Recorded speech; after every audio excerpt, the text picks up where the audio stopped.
할렐루야. 저는 작년 1월에 오른쪽 무릎 연골에 이상이 생겨서 병원에서 수술을 하게 되었습니다. 수술한 이후에 이 회복을 기다리고 재활 치료를 오랫동안 하게 되었습니다. 이렇게 재활 치료와 또 이 회복을 기다리는 동안에 저는 많은 애로사항을 겪었습니다. 설교를 시작하면서 제가 좀 이 부끄러운 말씀을 드려서 죄송합니다만, 병원에 있는 동안에 화장실 가는 것이 제일 힘들었습니다. 휠체어를 타고 약을 주렁주렁 매달고 화장실을 갑니다. 근데 병원임에도 불구하고 이 휠체어를 타고 들어갈 때 아주 힘이 들었습니다.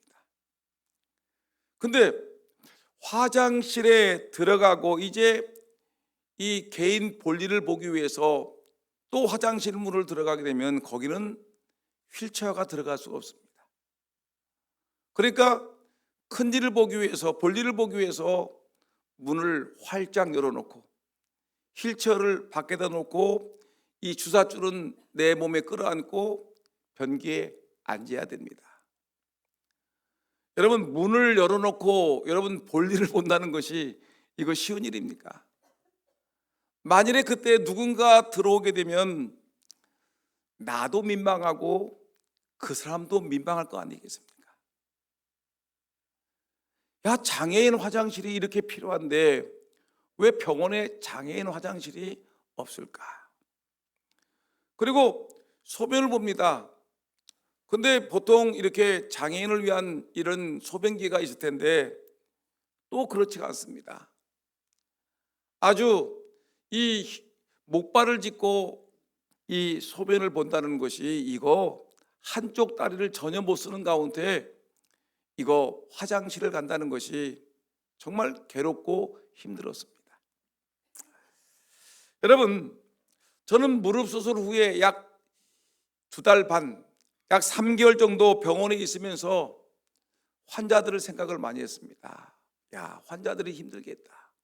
특별히 평생을 장애를 갖고 살아가는 사람들은 정말 우리가 건강한 사람들이 배려를 하지 않으면 이 장애인들이 어렵고 힘들고 고통스러운 나날을 보낼 수 있겠다라는 생각을 하게 되었습니다.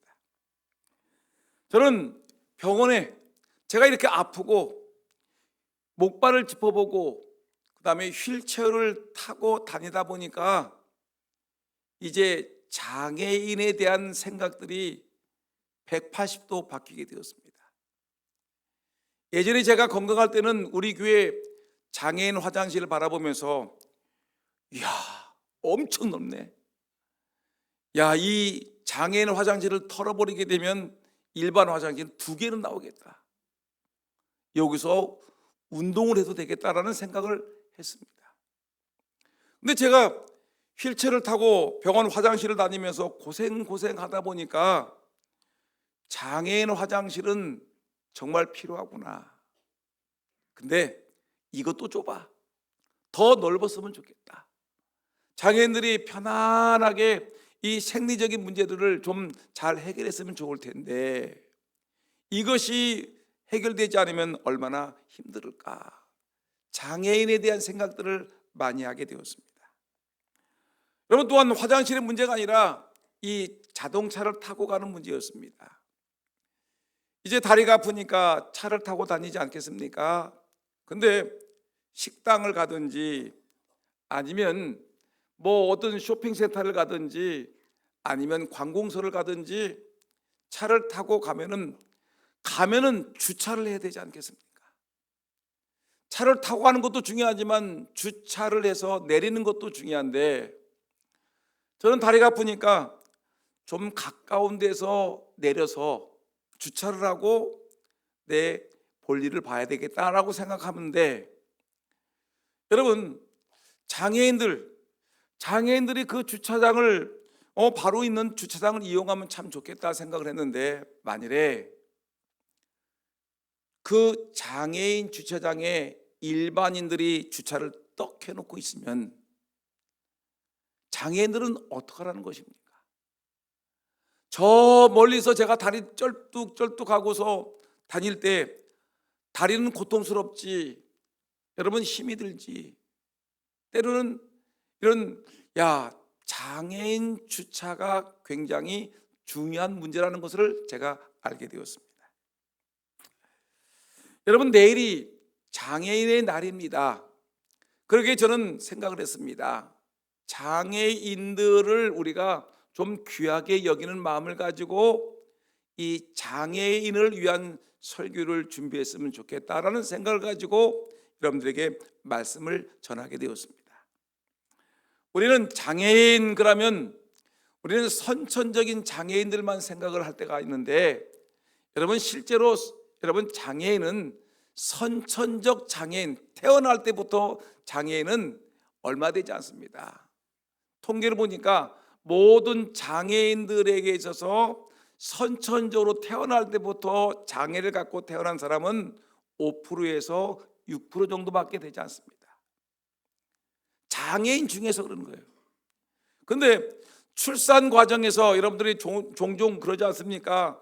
출산 과정에서 혹시 문제가 생기지 않을까 했는데, 장애인 중에서 이 아이를 낳다가 좀 외상이라든가 또 아이가 조산해서 일찍 나오는 경우에 이 아이가 장애가 생기는 경우는 우리가 생각했던 것보다 훨씬 적습니다. 1.3%. 그러니까 장애인들 안에서 1.3%니까 뭐 전체로 따지면 뭐 0.0몇 대가 되겠죠. 1000명 중에 한 명이나 되려나 이런 정도 되겠죠. 그러니까 출산 과정에서 장애인으로 태어날 확률은 겨우 장애인들 중에서 1.3% 정도에 지나지 않고, 또 여러분 장애지만 장애를 갖지만 이 사람이 선천적 장애인인지 후천적 장애인인지 정확하게 진단을 내기가 불가능한 사람들이 약 5.5% 정도가 있다는 것입니다. 이 사람들까지 선천적 장애인이라고 쳤나 할지라도, 왜냐하면 장애인들 안에서 채 10%가 조금 넘으려나 할 수 있습니다. 그러면 여러분 장애인이 100명이라 그러면 여러분 선천적으로 이렇게 장애인이 된 사람은 10% 정도도 안 되는데, 나머지 장애인이 된 사람들은, 후천적으로 장애인 된 사람들은 적게 잡으면 88%, 많이 잡으면 90%가 된다는 것입니다.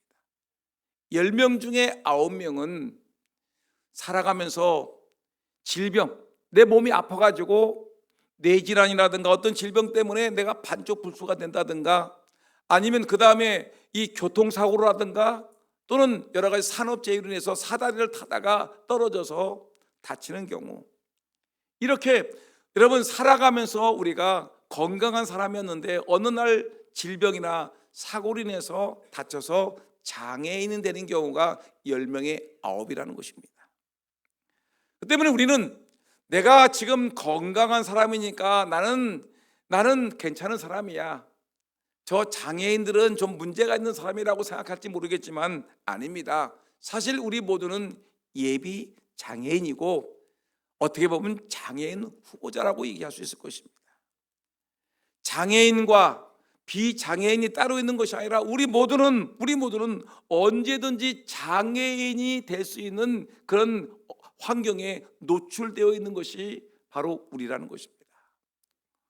오늘 건강하다가 갑자기 쓰러져서 병원에 실려갔는데 한쪽이 마비가 됐습니다.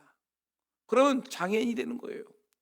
오늘 잘 나가다가 점심 식사 잘하고 친구야 잘 있어 내일 보자라고 했는데 나가다가 차가 뻥 하고 부딪혔습니다. 그러면 장애인이 될 수밖에 없는 것입니다. 여러분, 감을 따라 올라갔는데, 사다리 타고 올라갔는데 그냥 감나무를 잡았는데 감나무 가지가 뚝 부러져서 떨어졌습니다. 그러면 여러분 허리를 다치게 되면 장애인이 될 수밖에 없는 것입니다. 저는 이렇게 생각합니다. 우리 모든 사람들은 여러분 내가 건강하다고 해서 나는 장애인이 아니다. 장애인들을 여러분 함부로 대하고 그들에게 비웃는 말을 하는 것은 이것은 엄청난 잘못이라는 것입니다. 선천적 요인이나 후천적 요인 없이 정상적인 생활을 하다가도 얼마든지 우리가 장애인이 될 수 있기 때문에 우리는 장애인들 한 사람 한 사람을 귀하게 여길 수 있어야 되는 것입니다. 여러분, 우리가 살다 보게 되면 젊었을 때는 우리 몸이 쌩쌩, 피도 쌩쌩 돌아가고 우리의 몸도 활력 있게 돌아가지만 세월이 50이 되고 60이 넘으면서 또 70이 되게 되면 내 생각했던 것과 같은 전혀 다른 나의 몸의 상태가 되는 것입니다. 신체 기능이 떨어지는 것입니다. 더군다나 기억력은 얼마나 사라집니까? 기억력이라는 것은 세월이 지나면 지날수록 점점 약해지는 것이 우리 기억력인데 우리 뇌에서 기억할 수 있는 그 세포가 점점 죽어지는 것입니다. 그러니까 여러분, 이렇게 기억력이 떨어지게 되면 나도 모르게 여러분 기억력 장애가 되는 것입니다. 장애인이 되는 거예요. 지금 저도 안경을 썼지만 여기 보니까 안경을 쓴 사람들이 많은데 안경을 벗어버려요. 벗으면 어떻게 되겠습니까? 잘 안 보여요. 앞에 누가 있는지, 차가 있는지, 산이 있는지 잘 모르기 때문에 여러분, 이런 사람들은 절반은 시각 장애인으로 남아있는 것입니다. 어떤 여성분이 다리미질을 하고 있었어요. 아주 열심히 남편 양복 다리고 바지 다리고 우리 아들 딸들 다리고 있는데 정신없이 다리미질하고 있는데 전화벨이 때리링 울리니까 이 여성분이 다리미를 들고 여보세요. 여러분, 어떻게 되겠습니까? 뜨거운 다리미에다가 여보세요라고 했더니 여러분, 이거 건망증 장애, 치매 장애 다 그래요. 근데 뭐 여러분들이 누구 하나 나는 건강하다고 잘난 척할 것도 없고요. 여러분 장애인들에 대해서 함부로 말할 것도 아니라는 것입니다. 우리가 정말 조심해야 되는 것입니다. 여러분, 그러니까 이 장애에 대한 생각을 할 때 시각은 나도 장애인이다, 나도 장애인이 될 수 있어 라는 이런 시각을 갖고 우리가 장애인 한 사람 한 사람에 대한 소중한 마음을 갖고 여러분 이 장애인들을 사랑하고 귀히 여길 수 있는 우리 모두가 되기를 주의 이름으로 축원합니다. 그래서 우리가 장애인의 정의가 뭐냐라고 할 때 1975년 12월 9일 날 유엔 총회에서 만장일치로 채택이 되었습니다. 장애인의 인권 선언. 장애인이 뭐냐? 여러분 보세요. 다 같이 읽어볼까요? 시작. 장애인이란 선천적으로든 후천적이로든 신체적인 혹은 정신적인 원인으로 자기 자신의 힘으로 홀로 서서 삶을 영위할 수 없는 사람들. 선천적이든 후천적이든 내가 나이가 70이 되어 80이 되어서 나 혼자 홀로 살아갈 수 없을 만큼, 내가 혼자 밥을 해먹을 수 없고 내가 혼자 빨래할 수 없고 내가 혼자 살아갈 수 없는 사람들은 다 장애인인 것이에요. 여러분, 우리 주변에 보게 되면 나이가 70이 되고 80이 되어서 몸이 연약해져 가지고 내가 홀로 살아갈 수 없으니까, 내 아들은 서울에 있고 내 딸은 대전에 있고 나는 홀로 살아갈 수 없으니까 여러분 정부에서 노인 보호 요양사죠. 이 요양사를 보내가지고 이 어르신들을 도와주는 것을 우리가 볼 수 있지 않습니까? 벌써 남의 도움을 받는 사람이기 때문에 장애인이 되는 것입니다. 여러분, 그만큼 우리가 이 장애인에 대해서 우리가 관심을 가져야 되는데 얼마든지 세월이 흐르게 되면 지금 건강한 저도 여러분 70이 넘고 80이 되면 나 혼자 살아갈 수 없으니까 우리 아들 딸들의 도움을 받든지 손주의 도움을 받든지 아니면 노인 요양보호사의 도움을 받든지 우리는 도움을 받으니까 그때부터 장애인이 되는 것입니다. 여러분, 이 장애인에 대해서 예수님은 아주 특별한 관심을 가지셨습니다. 신약 성경에 사복음서가 있죠. 마태, 마가, 누가, 요한복음 사복음서를 보게 되면 예수님이 이 땅에 오신 목적이 나타나는데, 근데 예수님이 많은 사람들 영혼을 구원하기 위해서 활동하시고 있는데 정신없이 바쁘고 다니는데 예수님이 만나는 사람들이 있는데 예수님이 만난 사람들을 1번부터 1000번까지 예수님이 만나를 쫙 적어놨는데 적은 사람의 그 면면을 보니까 통계학에 보니까 50%가 장애인들을 만났다는 것입니다. 다리를 저는 사람을 만나고 안진뱅이를 만나고 38년 돼서 병석에 누워있는 사람을 만나고 12년 혈루증 걸린 여인을 만나고 여러분 열병에 누워서 꼼짝하지 못하는 사람들을 만나고 이렇게 예수님이 환자들, 장애로 인해서 고통당하는 사람들, 귀신 들려서 영적으로 병들어 있는 영혼들을 만나서 예수님이 이들을 다스리고 이들을 살리셔서 이들을 치료하는 내용들이 나오는데 여러분 예수님이 이렇게 장애인들에 대한 관심을 쏟아부으셨다면 하나님의 교회는 예수님을 따라가는 교회이기 때문에 당연히 예수님에 대해서 예수님의 장애인에 대해 관심을 가져줬다면 우리 교회가 당연히 장애인들에 대한 관심을 가져줘야 되는 것입니다. 예수님을 따르는 예수님의 제자들이라면 예수를 따르는 성도들은 마땅히 당연히 예수님의 관심사에 대해서 우리가 힘을 써야 되는데 예수님은 장애인들을 50% 예수님의 사역 중에 50%가 장애인들을 위해 썼다면 여러분 우리들도 이 병든 사람들과 장애인들에게 깊은 관심을 써야 되지 않겠습니까? 여러분 그러면 오늘 본문에 보니까 예수님께서 이 태어나면서부터 소경된 보지 못하는 이 사람을 만난 것입니다. 예수님이 소경된 사람을 불쌍히 여기서 이 사람에게 하나님께서 지능을 붙여주셔서 눈에 바르시게 하고 실로암 연못에 가서 네 눈을 닦거라 그래야면 열리라. 그래서 이 사람이 예수님이 침을 뱉어 지능을 이겨서 눈에 발라주시니까 실로암 연못에 가라 했더니 가서 눈을 닦았더니 놀랍게도 이전까지 보지 못했던 세상을 바라보는 것입니다. 한 번도 보지 못했던 어머니를 만나고 한 번도 보지 못했던 아버지를 만나고 형제를 만나고 성전을 보고 해를 보고 달을 보고 나무를 보고 여러분 놀라운 역사가 일어난 것입니다. 여러분 예수님이 이렇게 귀한 사역을 하셨는데 여러분 그럼 우리가 이 예수님의 이 사역을 통해서 우리 장애인들에 대한 이 귀중히 여기는 방법 자세가 무엇인지 예수님의 삶의 모습을 통해서 우리가 생각을 해보겠습니다. 오늘 우리가 장애인들을 사랑하고 귀하게 여기는 첫 번째 모습은 뭐냐면 여러분 장애인에 대한 잘못된 편견을 버려야 되는 것입니다. 합시다. 잘못된 편견을 버리라.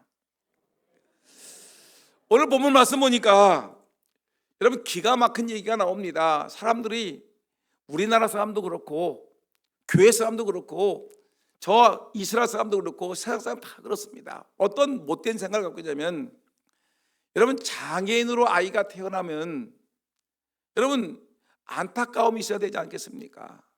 근데 이 우리의 입이라는 것이 방정스러워서 뭐라고 했냐면 예수님 저 사람이 날 때부터 소경이 되었는데 저 사람이 날 때부터 소경이 된 것은 저 사람의 죄 때문에 그럽니까? 저 부모님의 죄 때문에 그렇습니까? 여러분 이 말을 들은 사람은 얼마나 속이 상할까요? 우리의 잘못된 편견, 장애인으로 태어난 것만 해도 이 부모님은 속이 터져 죽겠는데 내가 이것 때문에 내가 그때 막 별생각 다 하겠죠. 내가 그때 음식을 잘 먹을 걸, 내가 어떻게 몸을 잘 보호할 걸, 내가 어떻게 하면서 장애인으로 태어난 아이 때문에 눈물 흘리며 콧물 흘리며 속상하고 아파하는데 근데 옆에 있는 어떤 권사님이 와가지고 회개 너 회개 네 죄 때문에 그런 거야. 아니 장애로 인해서 고통당하는 사람이 있는데 그 사람은 네 죄 때문에 그런 거야. 여러분 이렇게 얘기하게 되면 누가 좋아하겠습니까? 어떻게 이런 사람들 그 입에서 나오는 말로 인해서 어떻게 사람들을 구원할 수 있겠습니까? 따라합시다. 입이 방정입니다. 시작. 입이 방정입니다. 더 크게 합시다. 입이 뭐다? 방정이에요. 입이. 왜 이렇게 여러분 하나님의 뜻은 알지 못하고 왜 입으로 잘못된 죄를 짓는지 우리가 늘 조심해야 되는 것입니다. 오늘도 보니까 사람들이 얘기합니다. 날 때부터 소경된 사람이 다 나타나니까 제자들, 예수를 따르는 제자들, 목사, 장로, 권사가 한다는 말이 하나님 뭐라면, 예수님, 날 때부터 소경된 저 사람은 저 사람의 죄 때문에 그렇죠? 아니요? 그럼 부모님 죄 때문에 그럴까요? 이렇게 얘기하니까 예수님이 화가 나가지고 예수님이 이렇게 얘기합니다. 여러분 3절 한번 읽어볼까요? 3절 말씀 다 같이, 3절 다 같이 시작. 예수께서 다 같이 크게 시작. 예수께서 대답하시되 이 사람이나 그 부모의 죄로 일하는 것이 아니라 그에게서 하나님이 하시는 일을 나타내고자 하십니다.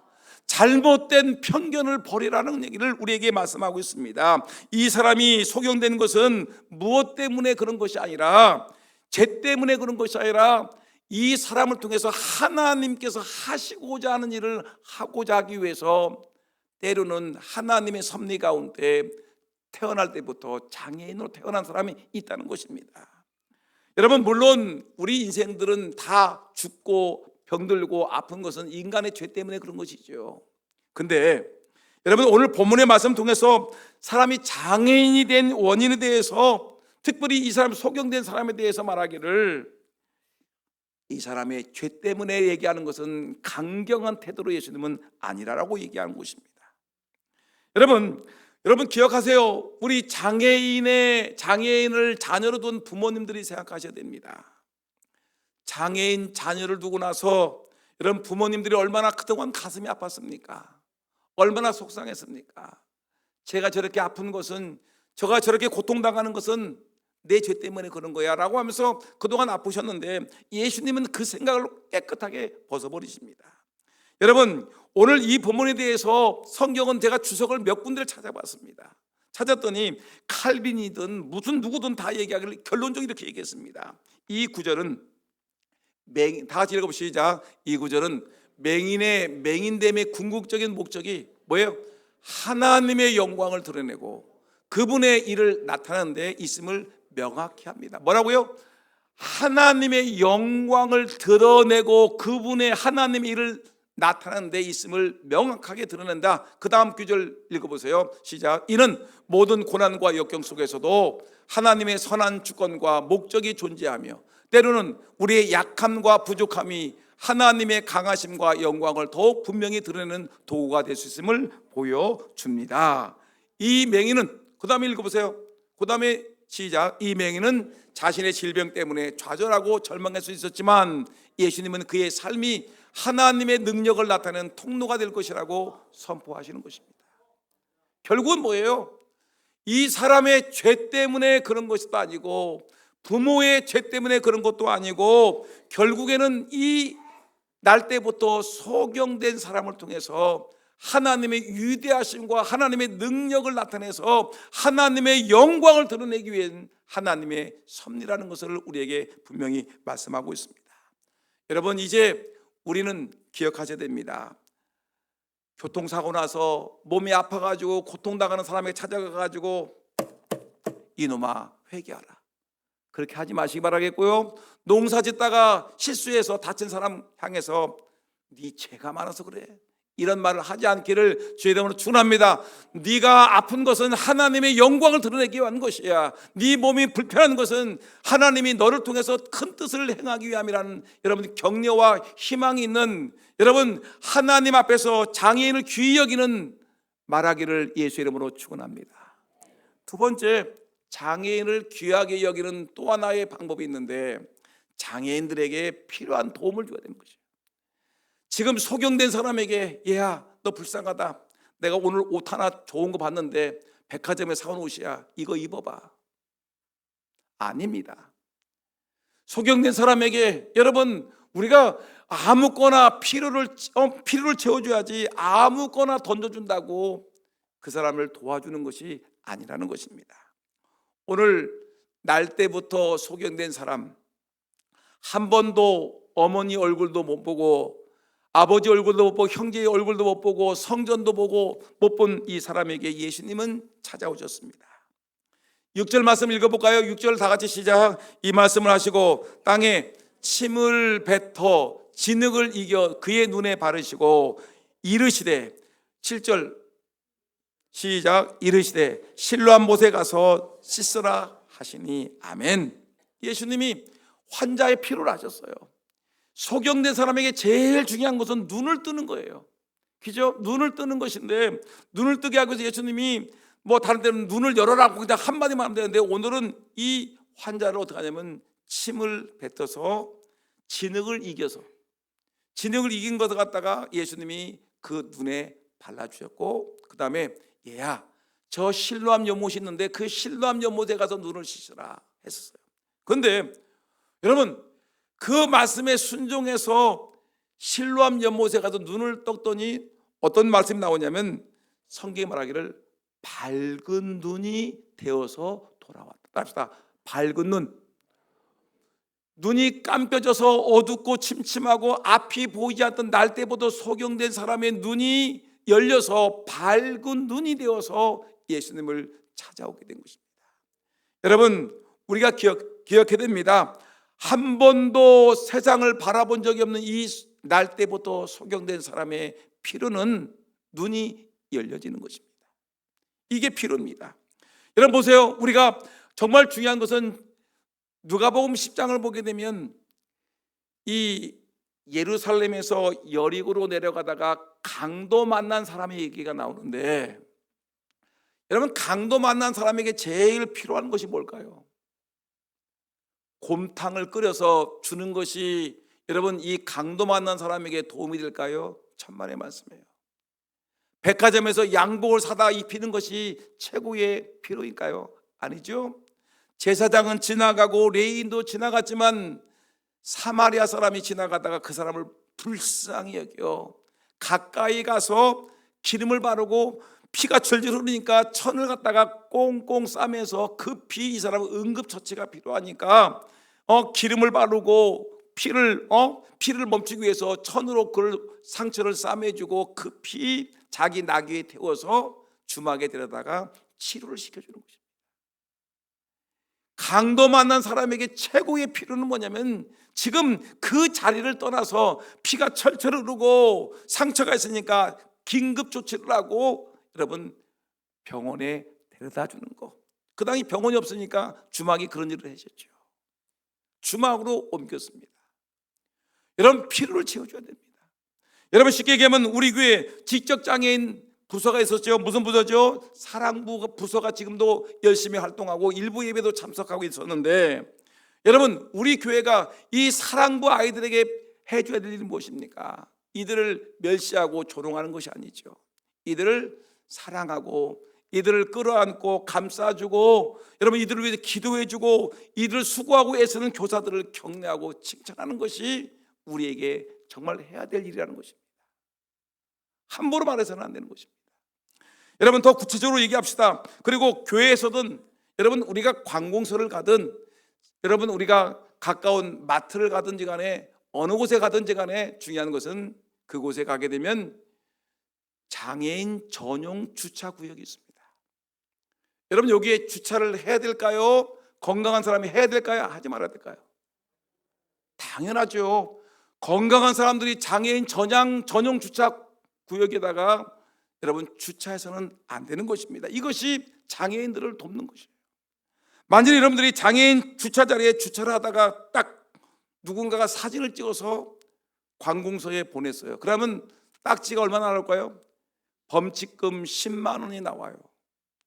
그 다음에 여러분 거기다가 오래된 자전거 우리 집에 안 쓰니까 에라 모르겠다, 장애인 주차장에다가 갖다 놓고, 그 다음에 거기다가 물건을 띄니까 힘들으니까 물건을 거기다가 장애인 주차장 앞에다 떼어놓고 물건을 띄다가 주차를 방해하게 되면 벌금이 얼마나 나올까요? 범칙금이 50만이 나와요. 사진 좀 보내주세요. 여러분 여기다가 뭐예요? 주차를 하다가 걸리면 사진 찍어 보내면 저한테 사진이 자주 와. 목사님 오늘도 이 정상인이 사진을 주차장에 주차했습니다. 올릴까요? 올리지 마. 내가 설교한 다음에 올려. 여러분 오늘부터 제가 설교를 해서 주차 금지하라고 했는데도 불구하고 오늘부터 또 올리게 되면 단 1분의 주정차 금지, 보안 장애인을 위해서 비워주세요 했는데, 여러분 주차하기 시작하게 되면 저는 가만히 있을 거예요. 그러면 여러분 최소한 10만 원, 만일에 비싸면 50만 원. 여러분, 우리가 주차를 하지 말아야 될 이유가 뭘까요? 첫째, 장애인들을 귀한 마음으로 그들의 고통을 생각해서 우리가 주차를 하지 말고, 두 번째, 딱지값이 비싸니까. 여러분, 딱지값보다는 장애인들을 사랑하는 마음으로 주차하지 않기를 주의 이름으로 축원합니다. 여러분, 새벽 예배도 마찬가지예요. 새벽 예배도 거기다 주차해가지고 저한테 사진이 올라와. 목사님 올릴까요? 올리지 마. 여러분 기억하세요. 여러분 절대로 여러분들이 이것은 교회든지 어디든지 장애인 전용 주차구역에다가 주차하는 것은 장애인들을 무시하는 것이고 장애인들을 함부로 하는 것이라는 것을 여러분 기억하셔야 되겠습니다. 여러분, 그 다음에 중요한 것이 또 하나가 있습니다. 첫째는 장애인에 대한 편견을 버리라. 두 번째, 장애인의 필요를 채워줘라. 세 번째, 정말 중요한 것이 하나 있는데, 여러분, 장애인들을 귀히 여기기 위해서는 장애인들의 영적 회복을 돕는 일을 우리가 해야 되는 것입니다. 여러분, 예수님이 지금 장애인을 고쳐줬습니다. 날 때부터 소경된 사람의 눈을 고쳐주었죠. 이걸 우리는 육체적인 치유라고 합니다. 그런데 육체적인 치유로 끝나는 것이 아니라 예수님은 이 사람이 예수님을 만나서 이를 예수를 믿어서 구원받는 것이 영적 회복이 목적이기 때문에 예수님이 이 영적 회복을 돕는 물을 부으셨습니다. 여러분, 한번 물어볼게요. 이해가 되지 않는 말씀이 나오는데, 여러분, 날 때부터 소경된 사람의 눈을 주일날 고쳐줬어요. 이게 잘못된 것입니까? 좋은 일입니까?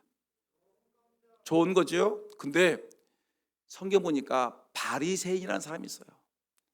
좀 똑똑하다고 율법을 좀 알고 있는 사람, 법을 좀 알고 있는 사람이라고 한 사람들이 있었는데, 이 사람이 예수님이 날 때부터 소경된 사람을 다 고쳐줬어요.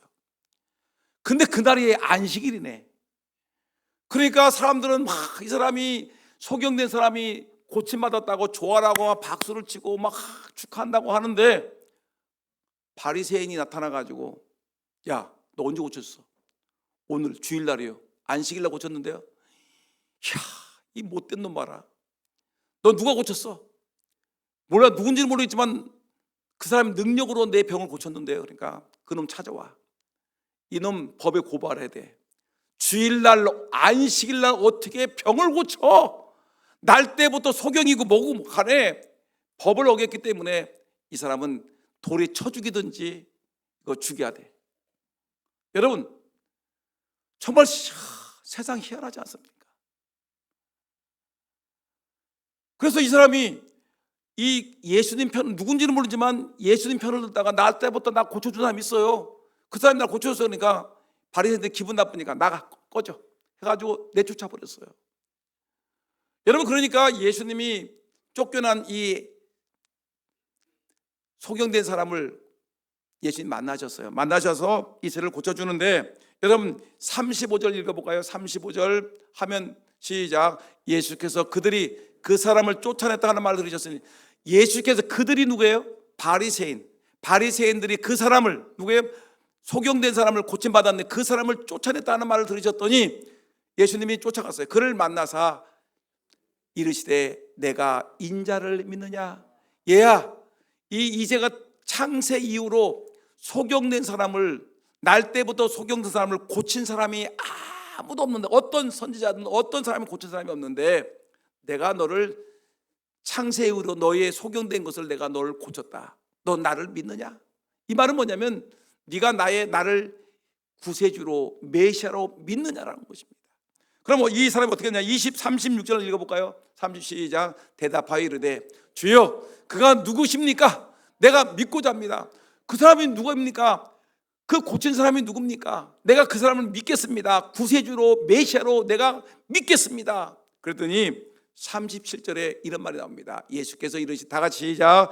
예수께서 이르시되 내가 그를 보았거니와 지금 너와 말하는 자가 그니라. 얘야, 네가 창세부터 한 번도 소경된 사람 고친 사람이 없는데 그 사람이 누구냐면 너랑 나랑 지금 말하고 있지 않느냐? 바로 네 눈앞에 있는 내가 예수고 내가 구세주고 내가 하나님이야. 그러니까 여러분, 놀라운 일이 벌어져 소경된 사람이 눈 뜬 것보다 더 놀라운 일이 벌어지는데, 여러분 어떤 일이 벌어지냐면 그 다음에 38절 한번 읽어볼까요? 다 같이 시작. 이르되 주여 내가 믿나이다 하고 전하는지라. 여러분 오늘 이 자리에 계신 우리 환자 계십니까? 여러분 장애인 계십니까? 여러분 내 병든 몸이 지금 연약한 중에 있지만, 그러나 여러분 우리는 내 육신의 질병보다 더 큰 은혜를 만났는데, 우리의 영원한 구세주 예수 그리스도를 만났으니까 주여 내가 믿나이다. 예수님, 내가 주님께서 나의 병든 몸을 치료할 뿐만 아니라 주님 내 죄를 치료하시고 용서하시고 내가 예수 믿어 천국 백성 됨을 나는 믿습니다. 내가 구원받아서 믿습니다는 이런 고백이 있기를 주의 이름으로 축원합니다. 전하느니라. 하나님께 예배하는 자가 되었다는 것입니다.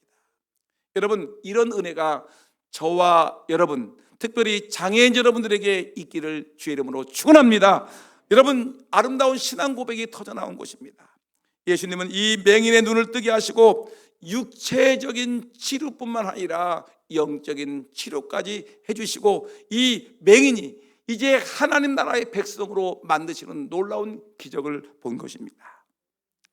사랑하는 우리 금산장독의 성도 여러분, 우리 교회 지적 장애인들이 많이 있습니다.